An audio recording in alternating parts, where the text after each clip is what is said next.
Bonjour à toutes et à tous. Ceci est la deuxième partie de la vidéo traitant de la sodomie et comme il vaut mieux pas y aller à sec, je t'invite à voir la première partie qui se trouve juste ici dans le i. Vous avez procédé à une super préparation, les caresses, les câlins sont déjà bien entamés, mais maintenant vous voulez fusionner, ne faire qu'un et se pénétrer avec un pénis. Déjà, première étape, on se protège parce que l'anal c'est la voie royale pour les MST, les IST. Alors tant qu'on n'est pas dépistés tous les deux, on n'oublie pas capote plus lubrifiant. Lubrifiant adapté dirais-je même. Pas d'huile végétale évidemment. Ça rend poreux le préservatif, ça sert plus à rien. Il existe des lubrifiants anneaux, ils sont spécialement faits pour les rapports comme ça. En général ils ont plus de pouvoir glissant, ils glissent plus longtemps, ils résistent mieux à l'eau. Tout simplement parce qu'ils contiennent en totalité ou en partie du silicone qui va former un film sur la peau, qui va limiter les frottements, éviter les irritations, tout ça, et glisser beaucoup mieux. Quelle position choisir pour une bonne sodomie? Évidemment, il y en a plein, tu as plein de possibilités, à mon avis presque autant qu'en pénétration vaginale. On pense souvent à la levrette qui permet de vraiment offrir ses fesses, quoi, tout simplement. Mais pour moi, le mieux pour débuter, ou en tout cas pour la première partie de la soirée, c'est bien de commencer par les petites cuillères. Quand on est couché l'un derrière l'autre sur le côté, avec le pénétré qui est devant bien sûr, le fait que chaque partenaire soit allongé de tout son long comme ça permet de vraiment se détendre, de relâcher tous les muscles du corps et d'éviter que par exemple les contractions des muscles des cuisses, des jambes ne viennent interférer sur la pénétration par exemple. Pour moi c'est aussi une position optimale parce que la personne qui est pénétrée peut maîtriser la pénétration et aller à son rythme, imposer le mouvement ou du moins l'insinuer et éventuellement contre-bouger si le mouvement que fait l'autre est pas super optimal. Ce qui sera pas du tout le cas si la personne pénétrée est sur le ventre et ce qui est moins facile, moins le cas quand on est en levrette. Il y a aussi la position d'Andromaque où la personne pénétrée est à califourchon sur le dessus. On maîtrise bien ses mouvements, on mène la danse, mais on a tendance du coup à beaucoup contracter les cuisses pour pouvoir faire les mouvements en question. Vous essayerez après si tout se passe bien, mais je vous conseillerais de commencer avec du soft, du plan-plan. Si on peut considérer qu'une sodomie est plan-plan. Il faut savoir que là ce qui va se passer c'est que les deux personnes doivent vraiment écouter les sensations l'une de l'autre, mais surtout de la personne pénétrée. L'idée c'est d'y aller tout doucement, progressivement, millimètre par millimètre, parfois de faire des retours en arrière, d'arrêter de recommencer pour pas qu'il y ait de douleur et qu'encore une fois le corps s'habitue à recevoir. La petite astuce que je donnerais pour débuter une pénétration anale, ce serait même de maintenir le pénis avec une main et de du coup pouvoir vraiment maîtriser ce qui se passe. Et en plus le fait qu'on tienne avec une main, on peut maîtriser que ça pénètre pas trop profondément d'un coup sec. C'est quelque chose aussi du coup qui fait comprendre à l'autre qu'il faut y aller doucement, que c'est pas encore ok pour aller jusqu'au bout. Forcément du coup il va y avoir votre bras dans le dos qui va éviter que la personne se colle à vous et vous pénètre entièrement, mais en plus au passage ça peut être quelque chose de très agréable. Si vous êtes la personne qui pénètre, là il faut être absolument attentif à tout ce qui se passe. N'importe quel petit signe, petit gémissement, que ça soit de plaisir ou de douleur ou d'un peu les deux, mais vraiment y aller tranquillement, être à l'écoute, demander des fois est-ce que ça va, est-ce que ça te fait mal, est-ce que tu veux qu'on arrête. Ne pas forcément commencer tout de suite à donner des coups de bassin, mais plutôt laisser l'autre venir à vous et faire des mouvements dans un premier temps. Mais vraiment espérez pas faire une première sodomie où vous rentrez dedans comme ça, comme dans les pornos, ça existe pas, et faire des va-et-vient de brut comme ça, c'est pas forcément ça qui est le plus agréable et c'est pas forcément ça que votre partenaire veut. Faut pas hésiter même à stopper totalement les mouvements, à laisser le pénis en place et à ne plus bouger. Encore une fois, comme ça laisse le temps au corps de s'habituer à la situation. Surtout, on ne force pas et on fait très attention à ne pas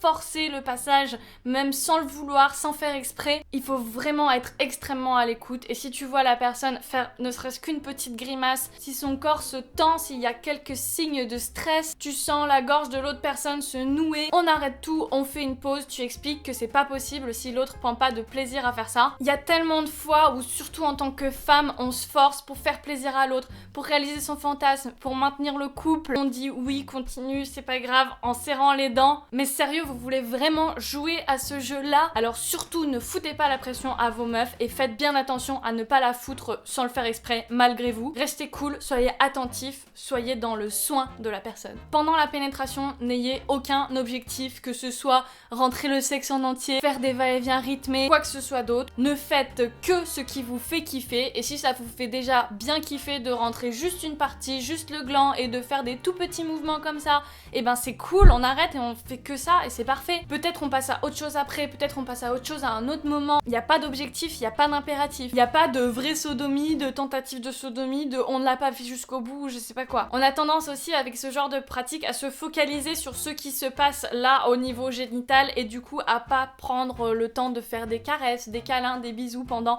mais c'est super important, ça fait partie du truc global et ça favorise le lâcher prise, donc ça va rendre aussi l'acte en lui-même, la pénétration, encore plus agréable.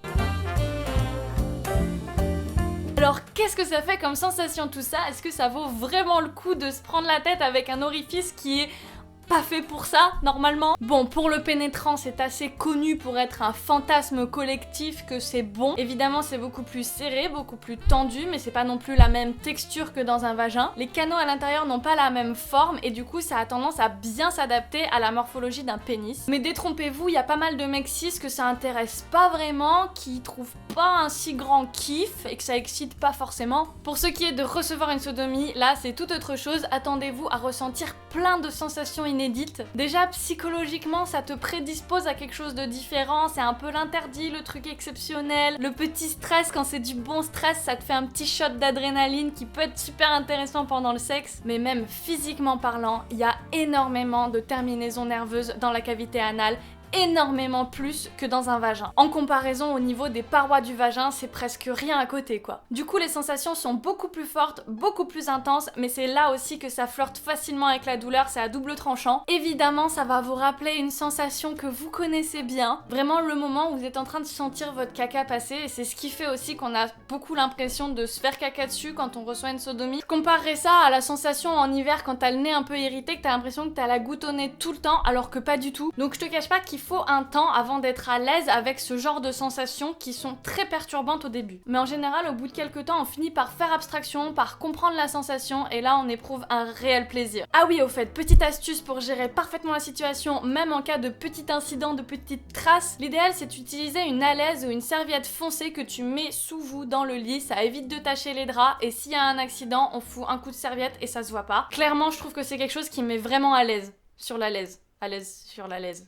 Donc oui, l'orgasme anal existe bel et bien, et je dirais même qu'il est beaucoup plus facilement atteignable qu'un orgasme par le plaisir du clitoris, que ce soit avec une pénétration ou non. Ça dépend des individus, mais comme je te dis, c'est des sensations tellement distinctes et tellement intenses et profondes que ça monte très très vite, ça peut même très facilement devenir insupportable. On peut tout bonnement se sentir submergé de sensations et ça peut être à la limite de ce qu'on peut tenir. C'est des stades où on saurait même pas dire si c'est agréable ou désagréable, c'est comme certaines chatouilles qui en même temps font plaisir, je sais pas si tu vois ce que je veux dire. Pour les personnes qui disposent d'une prostate, c'est encore différent et c'est encore plus intense, que le plaisir peut être avec ou sans érection, qu'il peut y avoir un orgasme avec ou sans éjaculation d'ailleurs, mais vraiment ça a l'air totalement ouf. Franchement, juste avec un doigt et quelle que soit ton orientation sexuelle, parce que oui, ça a rien à voir, hein, on est d'accord, je pense que ça vaut le coup de tester. Je rêve d'avoir une prostate juste pour ça. Tu peux aussi te procurer ce genre de petits sextoys qui sont dédiés au plaisir prostatique et qui du coup vont avoir des formes totalement différentes pour stimuler la prostate de façon plus précise. En plus celui-là, la pénétration est vraiment pas importante, le diamètre est vraiment très petit.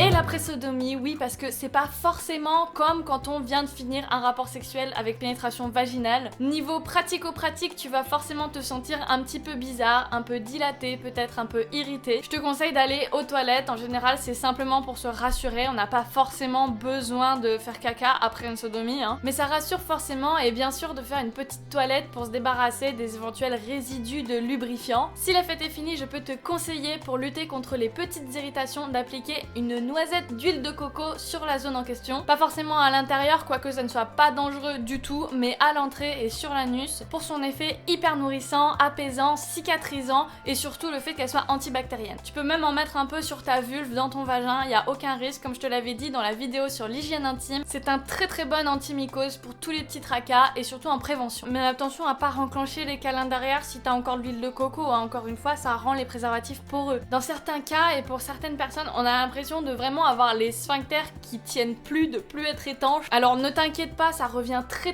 vite en place. Mais effectivement, même rien que pour ta confiance en toi, je te conseille pas une sodomie avant un entretien d'embauche. Particulièrement si tu as pratiqué ça sans préservatif et qu'il y a eu éjaculation en anal. Ça comporte aucun risque particulier au niveau physiologique, mais je vais pas te cacher que ça coule après. Donc si tu tousses, t'as vite fait de gâcher une culotte. Dans l'idéal, on reste à la cool dans les heures qui suivent, on reste un peu allongé, on se fait dorloter, on bouge pas de chez soi. Et toi qui as été pénétrant d'ailleurs, occupe-toi de ton ou ta partenaire. Prends soin, reste disponible toujours évidemment. Si on est deux dans ce rapport intime, on laisse pas l'autre dans sa merde après, c'est le cas de le dire. Bon, je pense que maintenant t'as de bonnes bases pour découvrir sereinement le plaisir anal. Si t'as d'autres questions, je vais faire un live dédié à ce sujet-là. On pourra en parler tous ensemble posément, sans vulgarité et rigoler de la sodomie ensemble. Ça se passera à cette date, je sais pas encore au moment où je tourne, mais dans tous les cas, n'hésite pas à t'abonner et à cliquer sur la cloche, comme ça t'auras une notification quand le live commence. Sinon, n'hésite pas aussi à laisser ta question en commentaire en dessous de cette vidéo, comme ça je piocherai dedans pendant le live et j'y répondrai ici même au maximum. J'espère que cette vidéo vous a plu, je vous retrouve très bientôt dans de nouvelles vidéos et d'ici là, comme d'habitude, faites-vous plaisir. Mouah.